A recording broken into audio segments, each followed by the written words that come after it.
नमस्कार, मैं सुबोध मंडल आज आप लोगों के सामने 12वीं कक्षा की हिंदी पाठ्यपुस्तक के पद्य भाग से संबंधित कुछ महत्वपूर्ण और वस्तुनिष्ठ प्रश्न लेकर उपस्थित हुआ हूँ।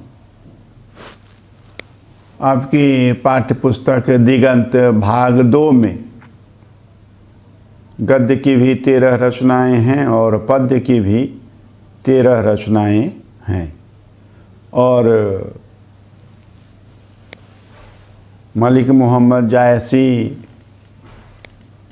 भक्ति काल के कवि थे। सूरदास भक्ति काल के कवि थे। तुलसीदास भक्ति काल के कवि थे। नाभादास भक्ति काल के कवि थे और भूषण रीति काल के कवि थे। यह ध्यान में रखना है, प्रश्न पूछा जा सकता है भूषण किस काल के कवि थे, तो भूषण रीति काल के कवि थे। तुलसीदास किस काल के कवि थे, तुलसीदास भक्ति काल के कवि थे। सूरदास किस काल के कवि थे, सूरदास भक्ति काल के कवि थे। मलिक मोहम्मद जायसी किस काल के कवि थे, तो मलिक मोहम्मद जायसी जो हैं वे भक्ति काल के कवि थे। और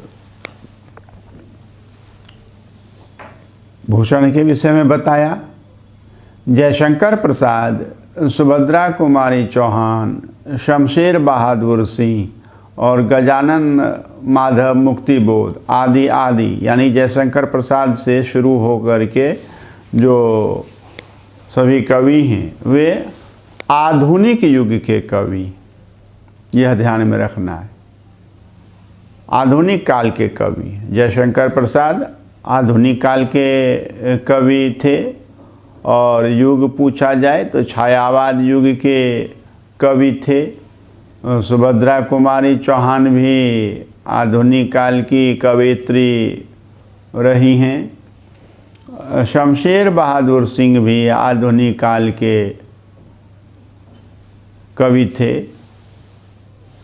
और गजानन माधव मुक्तिबोध भी आधुनिक काल के ही कवि थे। तो इस तरह से आगे के कवि भी आधुनिक काल के ही कवि थे। आपकी पाठ्यपुस्तक में पद्य की सबसे पहली रचना जो है वह कर्बक है। कर्बक में चौपाई की 7 अर्धालियाँ होती हैं और 7 अर्धालियों के बाद एक दोहा हुआ करता है। चौपाई की 7 अर्धालियाँ, चौपाई में 4 चरण होते हैं,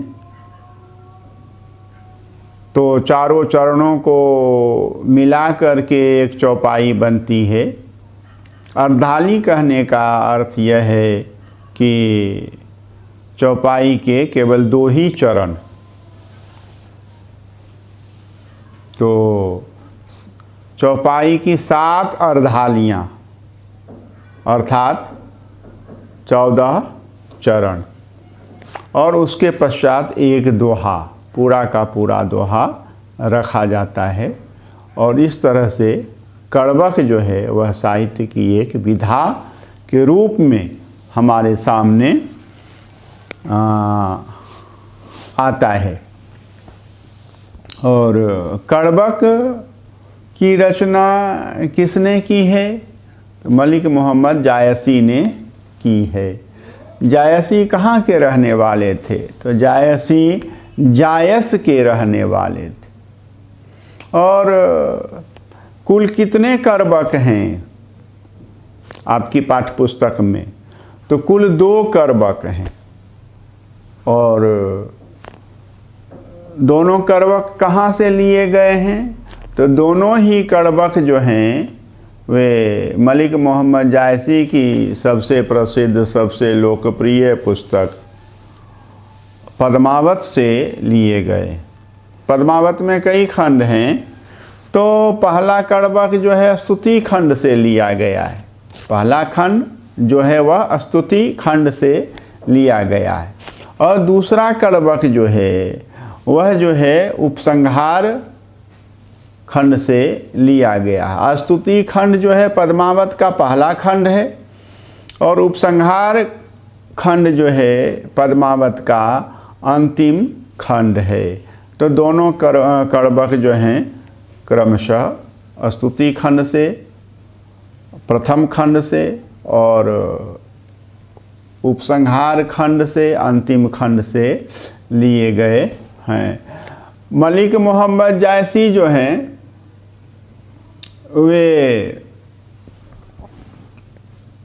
किस धारा के कवि थे? तो सूफी धारा के कवि थे। निर्गुण मार्गी सूफी धारा के कवि थे।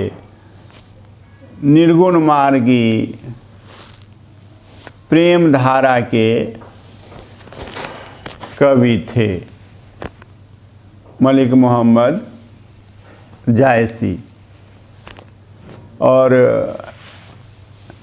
सूरदास के दो पद हैं आपकी पाठ्यपुस्तक में। जागिए ब्रजराज कुंवर कमल कुसुम फूले, यह पद किसका लिखा हुआ है? तो सूरदास का लिखा हुआ है। जागिए ब्रजराज कुंवर कमल कुसुम फूले, इस पद की रचना किसने की है? तो सूरदास ने की है।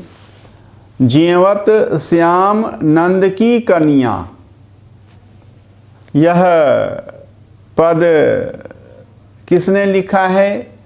तो सूरदास ने लिखा है। और ये दोनों ही पद सूरदास की जो सर्वश्रेष्ठ रचना है सूर सागर, उससे लिए गए हैं। और दोनों ही पद वात्सल्य भाव के पद हैं, यह ध्यान में रखना है। दोनों ही पद जो हैं, जागिए ब्रजराज कुंवर कमल कुसुम फूले, सुबह हो गई कमल के फूल खिल उठे, हे ब्रजराज कुंवर श्री कृष्ण आप जागिए। और जीवत श्याम नंद की कन्या, नंद की गोद में श्याम जो हैं जीम रहे हैं, भोजन कर रहे हैं। तो वात्सल्य भाव से संबंधित और बाल लीला के पद हैं, वात्सल्य भाव से संबंधित दोनों ही पद हैं। और कबहुक अम्ब अवसर पाई, यह पद किसके द्वारा रचित है? तो तुलसीदास के द्वारा रचित है। कबहुक अम्ब अवसर पाई, यह पद किसके द्वारा रचित है? तो यह तुलसीदास के द्वारा रचित है। द्वारहों भोर ही को आजू, यह पद किसके द्वारा सृजित है? तो तुलसीदास के द्वारा सृजित है। और कबहुक अम्ब अवसर पाई, अम्ब माता जानकी की वंदना इस पद में तुलसीदास ने की है। और द्वारहों भोर ही को आजू, इस पद में तुलसीदास जी ने राम की वंदना की है। और उसके बाद दो छप्पे हैं, 6 चरणों वाले छप्पे हैं। पै जो है पाई का अर्थ देता है, चरण का अर्थ देता है छप्पे। और ये छप्पे दोनों जो हैं नाभादास के द्वारा लिखे गए हैं। और नाभादास की प्रसिद्ध पुस्तक है भक्तमाल, उससे ये दोनों छप्पे लिए गए हैं। और पहला छप्पे जो है वह कबीरदास पर है, और दूसरा छप्पे जो है वह सूरदास पर है। तो यह ध्यान में रखना है। और उसके बाद जो हैं दो कवित्त हैं। कवित्त में 8 चरण हुआ करते हैं। पूछा जाए कवित्व में कितने चरण हुआ करते हैं, तो यहाँ जो है 8 चरणों वाले 2 कवित्वों का संकलन आपकी पाठ्य पुस्तक में किया गया है। इंद्रजिमी जम पर 12 ज्यों अम्ब पर, यह कवित्व किसके द्वारा लिखा गया है? तो यह कवित्व जो है भूषण के द्वारा लिखा गया है। और निकसत मयान ते मयूखें प्रलय भानु कैसी, यह कवित्व किसके द्वारा लिखा गया है? तो यह कवित्व भूषण के द्वारा लिखा गया है। भूषण किस काल के कवि थे? तो भूषण रीति काल के कवि थे। और इंद्रजिमी जंब पर 12 ज्यों अम्ब पर, इस कवित्व में कविवर भूषण ने किसकी वीरता की प्रशंसा की है? तो इस कवित्व में कविवर भूषण ने महाराज शिवाजी की प्रशंसा की है। और निकसत मयानते मयूखें प्रलय भानु कैसी, इस कवित्व में कविवर भूषण ने किसकी प्रशंसा की है, किसकी वीरता की प्रशंसा की है? तो स्पष्ट है कि छत्रसाल, महाराज छत्रसाल की वीरता की उन्होंने प्रशंसा की है। दोनों ही कवित्व वीर रस से संबंधित हैं। और ध्यान में रखना है, भूषण रीति काल में होते हुए भी रीति मुक्त कवि थे और वीर रस के प्रसिद्ध कवि हुए। और अगली रचना है तुमुल कोलाहल कलह में। यह कविता जो है किस कवि की रची हुई है? तो तुमुल कोलाहल कलह में यह कविता जो है जयशंकर प्रसाद के द्वारा रची गई है। जयशंकर प्रसाद किस काल के कवि थे? तो जयशंकर प्रसाद आधुनिक काल के कवि थे। जयशंकर प्रसाद किस युग के कवि थे? जयशंकर प्रसाद छायावाद युग के कवि थे और छायावाद के प्रवर्तक कवि भी थे।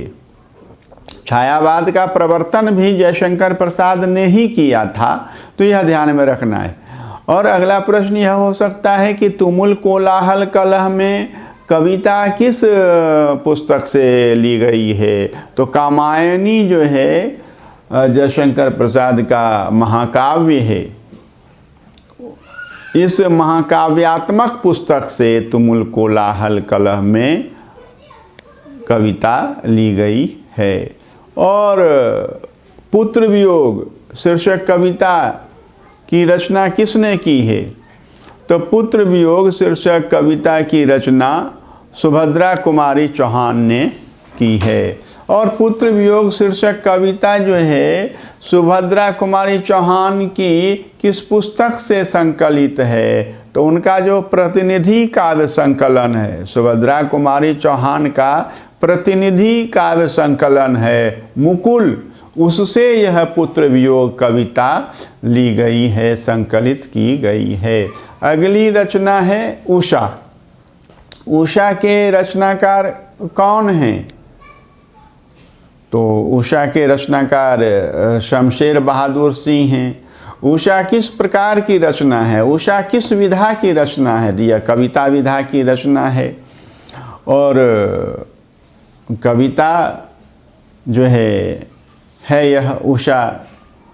और शमशेर बहादुर सिंह किस बाद के प्रसिद्ध कवि रहे हैं? तो शमशेर बहादुर सिंह प्रयोगवाद के कवि रहे हैं, लेकिन प्रगतिवादी कवि के रूप में अत्यंत ही प्रसिद्ध रहे हैं। उषा शीर्षक कविता किससे संबंधित है? तो उषा शीर्षक कविता जो है प्रकृति वर्णन से संबंधित है। इसमें किसका चित्रण किया गया है? तो प्रकृति का चित्रण किया गया है। उषा का सूर्य का चित्रण किया गया है। और अगली कविता है जन जन का चेहरा एक। इस कविता के कवि कौन हैं? गजानन, माधव, मुक्तिबोध हैं। मुक्तिबोध भी संक्षेप में इनको कहा जाता है। मुक्तिबोध का पूरा नाम क्या था? मुक्तिबोध का पूरा नाम क्या है? गजानन माधव मुक्तिबोध। और जन जन का चेहरा एक शीर्षक कविता में मुक्तिबोध ने किसका चित्र खींचा है? तो संघर्ष करने वाली और पीड़ित रहने वाली, शोषित होने वाली, रहने वाली, शोषित, पीड़ित और संघर्षशील जनता का उन्होंने चित्र इस कविता में खींचा है। आपकी पाठ्य पुस्तक की 10वीं कविता जो है वह अधिनायक है, और अधिनायक शीर्षक कविता की रचना प्रसिद्ध कवि रघुवीर सहाय ने की है। और यह कविता जो है आत्महत्या के विरुद्ध शीर्षक जो है उनका कविता संग्रह है, उससे यह कविता आपकी पाठ्य पुस्तक में ली गई है। और यह व्यंग्य कविता है, व्यंग्य की कविता है, और साथ ही साथ यह मोहभंग की भी कविता है, क्योंकि आज़ादी प्राप्त करने के साथ ही लोगों के अरमान जग गए थे, लोगों को यह चेतना हुई कि उनके सपने पूरे होंगे, उनके दुख दूर होंगे, उनकी पीड़ा कम होगी। लेकिन आज़ादी के इतने दिन बीत जाने के बाद भी आम आदमी का दुख दर्द जो है वह कम नहीं हुआ है। इसी मोहभंग की यह कविता है। 11वीं कविता जो है उसका शीर्षक है प्यारे नन्हे बेटे को। प्यारे नन्हे बेटे को आपकी पाठ्य पुस्तक में संकलित 11वीं कविता है, और इस कविता की रचना जो है विनोद कुमार शुक्ल ने की है। और प्यारे नन्हे बेटे को यह कविता जो है जिस कविता संग्रह से ली गई है उस कविता संग्रह का शीर्षक जो है बहुत बड़ा है, लंबा है। ध्यान से सुने, कविता संग्रह का शीर्षक क्या है? वह आदमी नया गरम कोट पहनकर चला गया विचार की तरह। वह आदमी नया गरम कोट पहनकर चला गया विचार की तरह। यह कविता संग्रह है विनोद कुमार शुक्ल का, जिससे प्यारे नन्हे बेटे को शीर्षक कविता आपकी पाठ्य पुस्तक में ली गई है। इस कविता में कवि विनोद कुमार शुक्ल लोहे पर बात करते हैं और बताते हैं कि लोहा जो है वह हमारे जीवन में और व्यवहार में कदम कदम पर सम्मिलित है, इसीलिए लोहे को ज़रूर ही अपने पास रखना चाहिए। और अगली कविता जो है 12वीं कविता जो है वह हार जीत है। यह इकलौती अनोखी निराली गद्य कविता है। आपने पद्यात्मक कविता का नाम अवश्य सुना होगा, आप तक पढ़ते भी आ रहे हैं, लेकिन यह जो है हार जीत गद्य कविता है।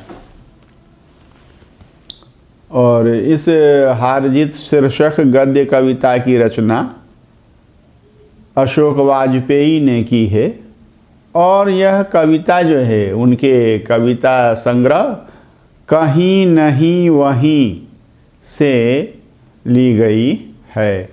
13वीं और अंतिम कविता जो है वह गांव का घर है, और यह कविता जो है ज्ञानेंद्रपति की रचना है। ज्ञानेंद्रपति की कौन सी कविता आपकी पाठ्य पुस्तक में संकलित है? तो वह गांव का घर है। गांव का घर के कवि कौन है? तो ज्ञानेंद्र पति। गांव का घर शीर्षक कविता किस कविता संग्रह से ली गई है? तो संशयात्मा से। अभी हमने दिगंत भाग 2 में संकलित 13 कविताओं पर वस्तुनिष्ठ पद्धति से विचार किया है और आप इन तथ्यों को सूक्ष्मतापूर्वक, गंभीरतापूर्वक देखेंगे, अभ्यास करेंगे और सफलता की ऊंची सीढ़ी पर चढ़ते चले जाएंगे। बहुत बहुत धन्यवाद।